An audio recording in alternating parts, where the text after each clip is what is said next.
Sahabat Indonesia Nusantara Raya, ada yang menarik dalam kasus ijazah Bapak Joko Widodo ya. Ada yang menarik karena dari sekian banyak tersangka kasus ijazah Bapak Jokowi ini, ada dua klaster ya. Yang klaster yang kedua adalah ada Roy Suryo, kemudian ada Dr. Tifa, dan juga ada Dr. Rismon. Ada 3 orang itu ya. Nah, di klaster yang satunya ada nama Bang Egy Sujana. Nah, setelah dilakukan gelar perkara khusus, yang menarik adalah apa yang disampaikan oleh pengacaranya Bang Egy Sujana yang menyebutkan bahwa ijazah Joko Widodo ini asli gitu ya. Nah, asli seperti apa yang dimaksudkan, kemudian langkah hukum seperti apa, ini yang menjadi menarik karena ini sangat berbeda dengan tersangka yang lainnya. Dan saya menemukan jejak digital yang patut kita lihat kenapa kemudian ini jadi berbeda dengan apa yang disampaikan oleh tersangka yang lainnya. Karena itu jangan kemana-mana, tetap simak di video ini ya, supaya tidak salah paham dan salah persepsi. Oke, untuk Anda yang baru saja bergabung, jangan lupa tekan tombol subscribe-nya terlebih dahulu, kemudian tekan tombol like dan juga share video ini ke teman-teman Anda. Siapa tahu teman-teman Anda juga sedang perlu informasi ini ya. Dan jangan lupa tekan tombol loncengnya, supaya nanti kalau kita update terbaru video dari channel ini, Anda akan mendapatkan notifikasi yang pertama kali ya. Jadi begini, kalau kita melihat dari kasus ini, jadi memang apa yang disampaikan oleh pengacara Bang Egy Sujana ini berbeda dengan pengacara-pengacara para tersangka yang lainnya. Kenapa berbeda? Kita lihat, kita runut dari awal mulanya ya. Jadi saya menemukan satu catatan yang menarik yang pernah disampaikan oleh Bang Egy Sujana terkait dengan kasus ijazah Bapak Jokowi, Presiden Republik Indonesia yang ke-7 ya. Yang saya ambil atau saya kutipkan dari kompastv.com. Jadi ini dia apa yang disampaikan oleh Bang Egy Sujana ketika awal-awal permasalahan kasus ijazah Bapak Joko Widodo. Kita simak dulu ya. Simple soal ijazah, saya pernah bilang di pengadilan, jika Jokowi kan menunjukkan ijazah asli, case close, di awal itu ya. tutup kasus. Saya minta maaf maupun mau. Jangan di framing nih, tiba-tiba Egy minta maaf. Tidak. Kalau Jokowi menunjukkan ijazah asli.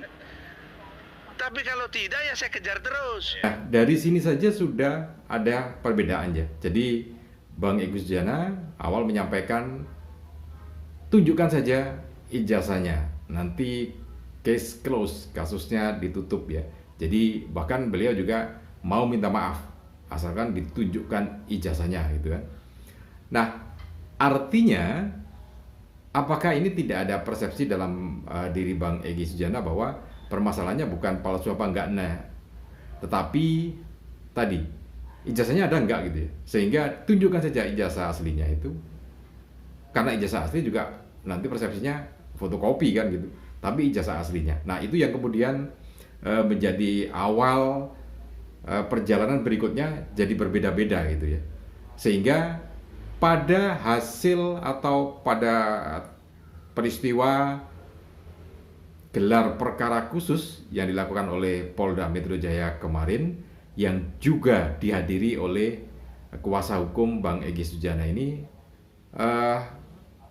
mendapatkan sesuatu yang berbeda dan memberikan pernyataan yang berbeda dengan pengacara-pengacara yang lainnya. Oke, kita simak satu catatan yang menarik bahwa pengacara Bang Egy Sujana menyatakan ini adalah ijazah asli, dan beliaunya terharu, ibunda pengacara ini ya, terharu karena kalau di tempat-tempat lain atau di video para tersangka lain mengatakan tidak boleh pegang, nah ini malah beliau bisa memegang, bahkan merabanya gitu ya, melihat dari dekat itu. Kita simak dulu pengakuan apa yang disampaikan oleh kuasa hukum Bang Egy Sujana ini ya. Oke. Kalau ada yang membantah itu tidak asli, itu nggak kapasitas saya. Bagi saya, selama ini kita melihat adalah fotokopi. Hari ini kami melihat ijazahnya asli dari fotokopi itu. Ya, asli dari fotokopi yang beredar selama ini. Nah, ketika disuruh ngelihat ke Jadi kan situ beda kan pengacara dari yang tim lain. kami Pak Alkatiri, dari tim sana Pak itu ada orang ya, dua aja, karena itu sudah ditaruh begini, semua pada megang, semua pada melihat, ya, akhirnya saya maju. Saya lihat ada dua ijazah seperti map begitu. Ijazah itu ada ijazah SMA dan ijazah S1. Di mana aja ijazah SMA-nya? Fotonya kayaknya lebih mirip ya, lebih otentik. Jadi beliau ini tidak mau disamakan dengan pengacara yang lain, menghormati pengacara yang lain juga punya keputusan yang lain. Gitu. Ini ya. Tapi kalau yang di ijazah S1-nya ya sesuai dengan yang ada di fotokopi selama ini, yaitu pakai kacamata. Nah, saya melihat itu dibuka, ada sampul plastik, kuku saya panjang, saya gerus, saya masukin tangan saya pegang, ada apanya di situ, apa namanya, embus, terus ada apa namanya itu lagi, watermark. Kenapa embus dan watermark itu pertama saya lihat, karena saya lihat yang dibilang tidak ada, dan ijazahnya di bawahnya itu ada robek-robek di dalam plastik.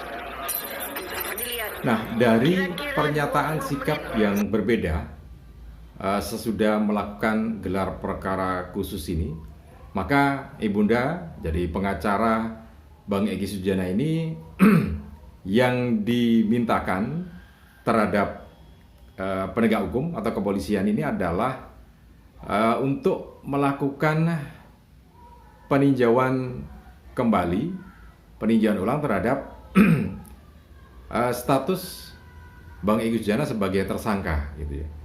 Karena melihat proses dari proses menjadikan Bang Egy Sujana ini sebagai tersangka itu menurut pengacaranya ini harus ditinjau ulang. Ada hal-hal yang belum memenuhi syarat, gitu ya. Nah, ada dua hal, artinya satu sisi mengakui bahwa itu adalah ijazah asli dari fotokopian yang beredar di media sosial. Karena selama ini kan dari media sosial itu banyak yang diklaim bahwa tidak ada embossnya, kemudian tidak ada watermarknya, kan gitu ya. Kemudian stempel juga kebalik, fotonya di depan, stempelnya di belakang, kan selama ini semacam itu. Nah, tapi ternyata dari pengamatan langsung ijazah itu justru berbanding terbalik dengan yang terjadi di media sosial. Jadi watermarknya juga ada, embossnya juga ada, bahkan sempat diraba gitu ya. Nah, bahkan beliaunya sempat terharu gitu. Sehingga itu kesimpulan atau pernyataan dari kuasa hukum Bang Egy Sujana ini menyampaikan hal yang semacam itu. Nah, berikutnya adalah peninjauan ulang tentang status Bang Egy Sujana sebagai tersangka. Nah, Bang Egy Sujana sendiri tidak menghadiri gelar perkara khusus itu karena memang sedang sakit, gitu ya. Ya, mudah-mudahan kalau memang nanti ditinjau ulang, ini kan balik lagi pada proses awalnya bahwa Bang Egy Sujana menyampaikan kalau ijazah itu yang asli itu ditunjukkan, maka Bang Egy Sujana menyatakan case close, kasusnya ditutup, gitu ya, selesai, gitu ya. Bahkan beliau minta maaf pun mau itu kalau ijazah aslinya ditunjukkan. Karena sekarang kan ijazahnya sudah ditunjukkan ya, dan diakui oleh pengacaranya sebagai ijazah yang asli.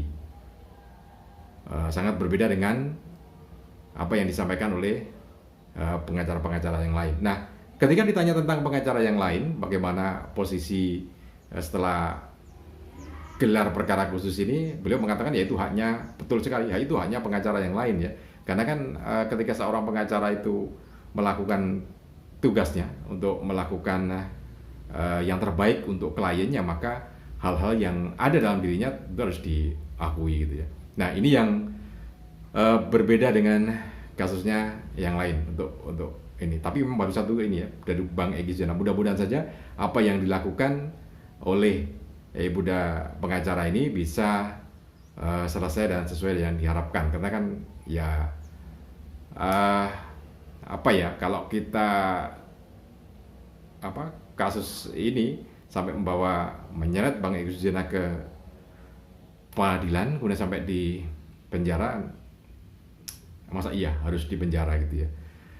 Oke, ini mudah-mudahan yang jadi catatan kita semua, mudah-mudahan bisa bermanfaat, dan silakan Anda meninggalkan komen di kolom komentar, tapi dengan komen-komen yang bagus, komen-komen yang indah, meskipun tetap kritik, karena kritik itu kan tetap bisa disampaikan dengan cara-cara yang indah, cara-cara yang elegan, tidak dengan cara-cara yang brutal, mengambil nama-nama binatang segala macam di bawah, tidak seperti itu, tapi yang bagus, yang indah, sesuai dengan standar public speaking ya. Oke, salam dan sukses selalu untuk Anda.